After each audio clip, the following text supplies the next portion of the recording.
আজকে আদালতে জাজমেন্ট দেবার বা সাজা দেবার কথা ঘোষণা করা হয়েছিল গতকালের পরিপ্রেক্ষিতে। আজকে সেটা গতকাল 4 জন আসেনি, অনুপস্থিত ছিল আসামিরা, সেই জন্য আজকে দিন করা হয়েছিল তাদেরকে সাজা দেওয়ার জন্য। আজকে যখন সাজা দেওয়ার আগে আসামি পক্ষের উকিলবাবুরা কিছু তাদের বক্তব্য আছে, সেই বক্তব্যগুলো পেশ করলো। কি বক্তব্য? যে সেকশনগুলোতে সাজাটা হবে সেই সেকশনগুলোকে এলাবোরেটলি ক্লিয়ার করলো যে এই সেকশনে এই বলা যায় না, এই সেকশনে সেইগুলোকে বলার জন্য সাহেব ওনাদিকে বা কোর্ট ওনাদিকে বলেছে যে এই বক্তব্যগুলো আপনি বা আপনারা লিখিত আকারে দেন। সেই লিখিত আকারে ওনারা আজকে দেবে। আজকে টাইম চেয়েছে ওরা, কালকে বোধহয় ওরা লিখিত আকারে সেটা জমা দেবে ওদের বক্তব্যটা। এটা হয়েছে। আর প্রত্যেকটা যে আসামিকে আজকে আনা হয়েছে শুধুমাত্র কাকলি দাশগুপ্তকে বাদ দিয়ে, কাকলি দাশগুপ্তর বক্তব্য ভিসিতে মানে ভিডিও কলে ওটা রেকর্ড করা হয়ে গেছে।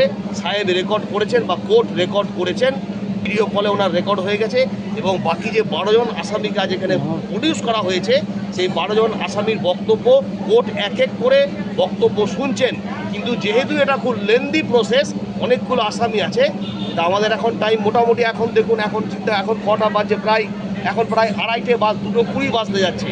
এখন কোর্ট বা আসামিদিকে খাবার ব্যবস্থা বলে দিয়েছেন যে খাবার ওনাদের ব্যবস্থা করার জন্য, এবং যাদের 2-4 জনাকার যাদের বক্তব্য শোনা হয়ে গেছে তাদেরকে কোর্ট বলেছেন যে ওনাদিকে নিয়ে চলে যান, ওনাদিকে আর আমার কোর্ট আজকে প্রডিউস করবেন না। এবার কালকে ওনারা আসামি পক্ষের তরফে বক্তব্য পেশ করা হবে, ওরা লিখিত আকারে সেটা জমা দেবে।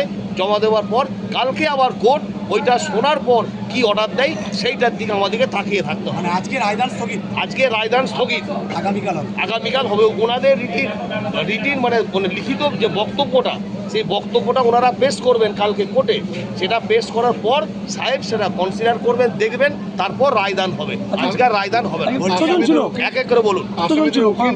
আজকে 13 জনাকার মধ্যে আজকে 12 জন কোর্টে এসেছিল। শুধু কাকলি গুপ্ত আসতে পারেননি, ওনার শারীরিক অবস্থা খুব খারাপ। আমিও যেটা দেখলাম, পার্সোনালি যেটা দেখলাম, ভিডিও কলে যেটা দেখলাম, ওনার শারীরিক অবস্থা খারাপ। সেটা কোর্টকে বা সাহেবকে সব বলেছেন। এবং ওনার তরফে যে উকিলবাবু আছেন বিশ্বজিৎ দাস, তিনি মেডিকেল পেপার টোটাল সাবমিট করেছেন, ক্যান্সার পেপার, তারপরে ইসিজি, তারপরে ব্লাড সুগার কত কি আছে না আছে সেগুলো সব কোর্টে প্রডিউস করেছে। কোর্ট সেগুলো সব দেখেছেন এবং দেখার পরেও ওনাকে কোর্ট জিজ্ঞেস করেছেন ভিডিও কলে আপনি কোনো বক্তব্য বলতে পারবেন কি না। উনি বলেছেন যে হ্যাঁ আমি কথা বলতে পারবো। তার পরিপ্রেক্ষিতে কোর্ট ওনাকে জিজ্ঞেস করেছেন, ওনার জিজ্ঞেস করে ওনার যে বক্তব্য সেটা রেকর্ড করা হয়েছে কোর্টে। অভিযুক্ত পক্ষের আইনজীবীরা আজকে 360 সিআরপিসিতে আরেকটা 360 সিআরপিসির পিটিশন করেছে ওই কাকলি গুপ্তকে প্রবেশনের সাজা দেওয়ার জন্য। আইনের প্রভিশন হচ্ছে ওনাকে জেলে না রেখে একজন প্রবেশন অফিসার যিনি আছেন তার কাছে রেখে তার কাছে সব রকম উনি টোটাল ওনাকে মনিটরিংটা উনি করবেন এবং উনি করে ওনার রিপোর্টটা কোর্টে উনি দেবেন।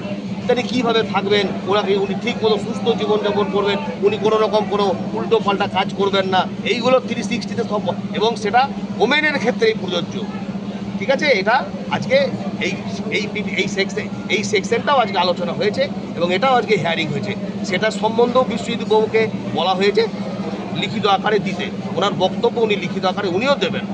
আজকে 3 তরফের পক্ষ থেকে মানে বিশ্বজিৎ বাবু, কমলবাবু, উদয়বাবু সবাই আজকে একটা করে দরখাস্ত করছেন।